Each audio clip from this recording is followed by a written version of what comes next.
on, fire. Roger. Keep shooting. Keep shooting.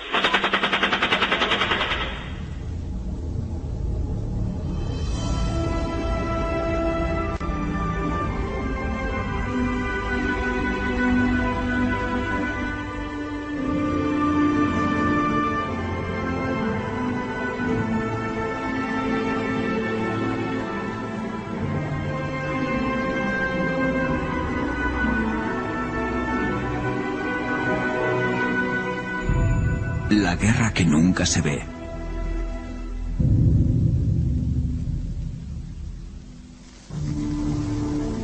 Esta es la masacre conocida como Primera Guerra Mundial. Hubo 16 millones de muertos y 21 millones de heridos. En plena guerra, el primer ministro británico, David Lloyd George, mantuvo una conversación privada con el director del diario The Guardian, C.B. Scott. Si la gente supiera la verdad, dijo el primer ministro, la guerra terminaría mañana. Pero evidentemente, ni la saben ni pueden saberla. El pueblo británico deseaba tener noticias. Más de la mitad de la nación acudió a ver la película de propaganda oficial, La Batalla del Somme. Por aquel entonces, las cámaras eran algo tan insólito que los jóvenes soldados gritaban «Hola mamá» cuando se dirigían al frente.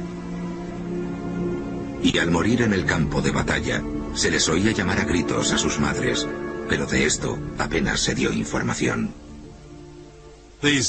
Actualmente disponemos de programas de noticias las 24 horas del día. Nunca falta ni una frase jugosa de un político ni una guerra de la que informar. Irak, Afganistán, Palestina. Este reportaje trata de esa guerra que ustedes no ven. Aprovechando mi propia experiencia como corresponsal de guerra, voy a centrarme sobre todo en la televisión y concretamente en algunos canales norteamericanos y británicos. En este reportaje intentaremos averiguar cuál es el papel de los medios de comunicación en guerras como la de Irak o Afganistán.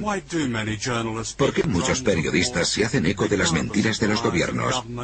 ¿Y cómo se informa y se justifican los crímenes de guerra cuando los crímenes son nuestros? El padre de la propaganda moderna fue este hombre, Edward Bernays. Él fue quien acuñó el término relaciones públicas. Y escribió, la manipulación inteligente de las masas es un gobierno invisible que es el verdadero poder gobernante en nuestro país. Bernays formaba parte de un grupo secreto denominado Comité Estadounidense de Información Pública, cuyo objetivo era convencer a los que se mostraban reacios a apoyar la participación en la guerra de Europa.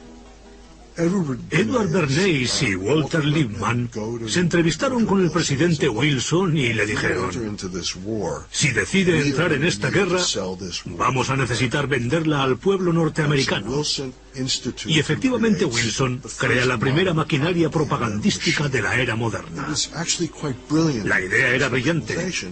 A la gente se le convence más fácilmente apelando a sus emociones, a sus impulsos inconscientes e instintivos. No vamos a abrumar a los estadounidenses con hechos, vamos a asustarlos. Una imagen de la Estatua de la Libertad hecha pedazos, derruida en el puerto de Nueva York, mientras aviones alemanes sobrevuelan a su alrededor. Una imagen del mundo apresado entre las manos ensangrentadas de un gorila que lleva puesto un casco alemán. Así que ya no se trata de hechos. Los hechos ya no importan. Para Edward Bernays, las relaciones públicas eran como una guerra contra la gente. Una guerra cuyo objetivo es doblegar su voluntad.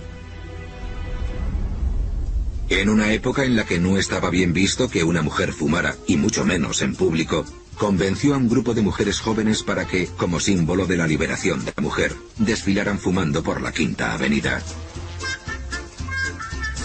Para su satisfacción, la prensa denominó a aquellos cigarrillos las antorchas de la libertad.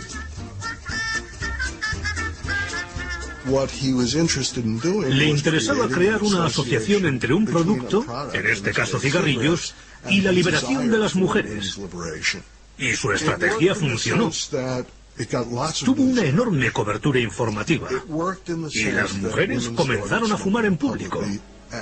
De hecho, fumar se convirtió en un símbolo de la nueva mujer, de la mujer emancipada.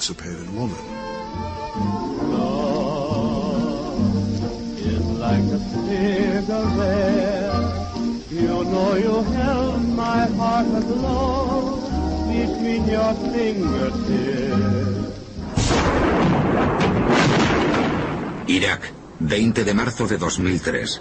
Desde Edward Bernays ya hay una larga experiencia en la creación de ficciones y la venta de guerras.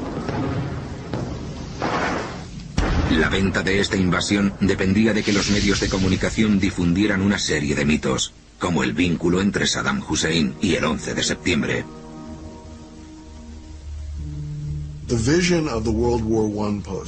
La visión de la Estatua de la Libertad hecha pedazos en el puerto de Nueva York no difiere mucho de la imagen de las Torres Gemelas, un símbolo en llamas que ya tenemos archivado en nuestra memoria colectiva.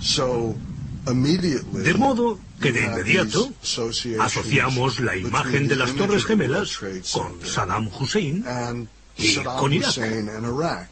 Pero Saddam Hussein no tenía nada que ver con aquello. Saddam Hussein no tenía nada que ver con aquello, pero eso no importaba. Porque cuando se comienza a utilizar símbolos que ya no tienen el significado original y que por tanto adquieren una vida propia, los hechos ya no importan. El Pentágono. Aquí se gasta casi $1.000 millones al año solo en publicidad, en propaganda, en vender la guerra. El Pentágono contrata a agencias de noticias para manipular la información. En el Pentágono hay funcionarios especializados en comunicados de prensa que utilizan servicios de inteligencia para manipular a la opinión pública, hecho que viola las normas de cualquier agencia de información. También hay generales retirados que actúan como portavoces para muchas cadenas de televisión, pero nadie sabe para qué empresas de material bélico trabajan. Para ello, es fundamental incorporar y manipular unos medios de comunicación considerados como los más libres del mundo.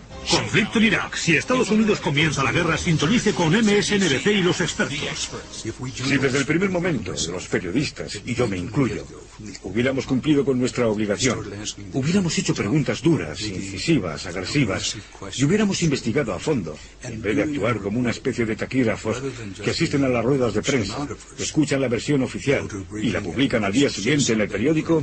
En suma, si hubiéramos hecho bien nuestro trabajo, creo que tal vez no habríamos invadido Irak. Estos dos hombres fueron los que nos vendieron el ataque a Irak. La primera fase de la invasión se basó en una doctrina militar denominada conmoción y pavor, que se diseñó para paralizar el país y destruir el sistema de producción alimentaria, el suministro de agua y otras infraestructuras civiles. El efecto será similar al lanzamiento de las bombas atómicas en Japón. Esta forma de aterrorizar a la gente se encubrió con una gran cantidad de mentiras y engaños. Pero en aquellos momentos no era esto lo que se contaba. Periodistas norteamericanos